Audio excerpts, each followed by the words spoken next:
The comedy of errors, Shakespeare's shortest and one of his most farcical comedies is based on. जो comedy of errors है ये Shakespeare की shortest comedy है। ये किस पे बेस्ड है? ये मेनाकमी है, एक प्ले प्लॉटस राइटर का है, इस पे बेस्ड है the comedy of errors. Comedy of errors जो है वो लिखा गया था 1589 से 94 के बीच में लिखा गया था। इसमें 5 एक्ट्स हैं और 1786 लाइन्स हैं। ये शॉर्टेस्ट प्ले है शेक्सपियर का, जो कि पब्लिश हुआ था, जो कि फर्स्ट फोलियो आया था शेक्सपियर का 1623 में, उसमें पब्लिश हुआ था, जिसमें कि 36 प्लेस थे। एक प्ले था शेक्सपियर का जो उनके फर्स्ट फोलियो जो कि 1623 में आया था उसमें पब्लिश नहीं हुआ था, वो था पेरिकल्स। नेक्स्ट क्वेश्चन है, it is said that Shakespeare based his Julius Caesar on certain incidents of his era. जो जूलियस सीजर है उसके मोस्टली इंसिडेंट्स जो कुछ हैं उनके प्ले में वो किस एरा पे बेस्ड हैं? तो वो बेस्ड हैं the rebellion of the Duke of Essex, इस एरा पे। नेक्स्ट क्वेश्चन है, Shakespeare's King Lear was given a happy ending by one of the following play right. King Lear Shakespeare की बहुत ही एक फेमस ट्रेजिडी है। इसको एक हैप्पी एंडिंग के साथ एक हैप्पी प्ले किस राइटर ने बनाया था? वो थे नाहम टेटे, जिसने द हिस्ट्री ऑफ किंग लियर नाम से जो प्ले अपना लिखा था वो लिखा था, जिसकी एंडिंग उन्होंने ट्रेजिक की जगह एक हैप्पी एंडिंग की थी।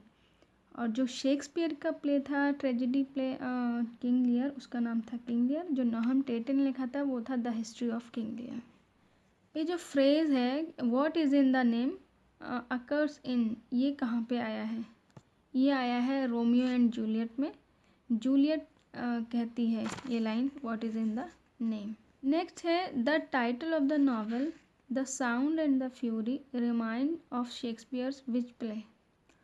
जो टाइटल है नॉवल का साउंड एंड द फ्यूरी, ये शेक्सपियर के मैकबेथ में आया है। ये sound and the fury line है, ये एक सॉलिलोकी है मैकबेथ की, एक्ट 5th सीन 5th में। सॉलिलोकी वो होती है जिसमें एक इंसान खुद से ही बात करता है, अपने मन में जो बोल बोल के बात करता है, वो सॉलिलोकी कहलाती है।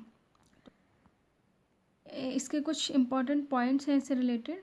ये जो the sound and the fury है, जो सॉलिलोकी है मैकबेथ में, शेक्सपियर की मैकबेथ में, इस नाम से एक नावल लिखा था किसने?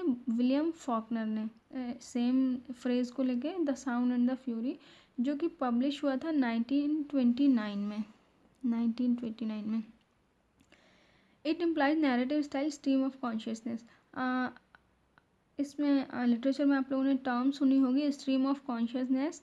इस प्ले में इन्होंने स्ट्रीम ऑफ कॉन्शियसनेस स्टाइल का यूज़ करके इस नावल को लिखा है। एक इम्पॉर्टेंट नोट और है इसके ऊपर कि जो टर्म है स्ट्रीम ऑफ कॉन्शियसनेस, ये टर्म सबसे पहले दी थी विलियम जेम्स ने। मतलब विलियम जेम्स इसके जन्मदाता कहलाते हैं।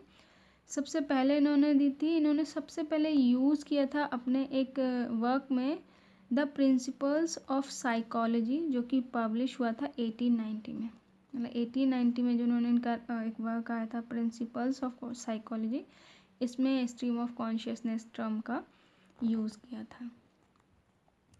इन which play does Shakespeare attack the Puritans.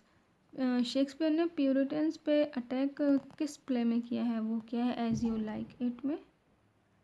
Puritans जो थे वो ये थिएटर और ये इस तरह के जितनी भी एक्टिविटीज़ होती थी उसके बहुत खिलाफ रहते थे। They wanted to close the theatres, they were totally oppose to theatres. वो बिल्कुल खिलाफ विरोध में रहते थे थिएटर के और उनसे उसमें जो भी कार्यक्रम होते थे उसके। In which country Othello set. Othello जो है प्ले शेक्सपियर का, वो किस कंट्री में उसका सेटअप है? वो है वेनिस में। Which play of Shakespeare opens with these lines. कौन से मैकबेथ का कौन सा प्ले जो ओपन होता है इन लाइंस के साथ? ओपन होता है तो मतलब ये लाइंस किस में हुई? एक्ट फर्स्ट और सीन फर्स्ट में ही ये लाइंस आएंगी, ठीक है। Fair is foul, foul is fair, we shall meet again, in thunder, lightning और इन रेन। ये लाइंस जो हैं ये मैकबेथ की हैं, जो कि स्टार्टिंग में जब बिचेस वगैरह शो होती हैं तब ये लाइंस आती हैं। स्टार्टिंग ओपनिंग लाइंस है, ओपनिंग सीन ही वही है मैकबेथ का जिसमें विचेस को दिखाते हैं, उनकी आकाशवाणी टाइप जो भी होती है। होलोफर्नेस जो एक कैरेक्टर है, जो कि एक स्कूल मास्टर का कैरेक्टर है, वो किस में है? होलोफर्नेस एक स्कूल मास्टर जो कैरेक्टर वो अपीयर होता है लव्स लेवल लॉस्ट में। Take o take those lips away, lines occurs in. ये जो लाइन्स हैं take o take those lips away, ये लाइन्स किस में आई हैं? ये आई हैं मेजर फॉर मेजर में। Who sings these songs? Under the greenwood tree, under the greenwood tree and blow blow thou winter wind. ये दो सॉन्ग्स हैं, under the greenwood tree and blow blow thou winter wind. ये as you like it में किसने गाए हैं ये गाने? ये एक कैरेक्टर है उसमें, अमीन्स। ये उस age can not wither her nor custom stale, about whom are these lines.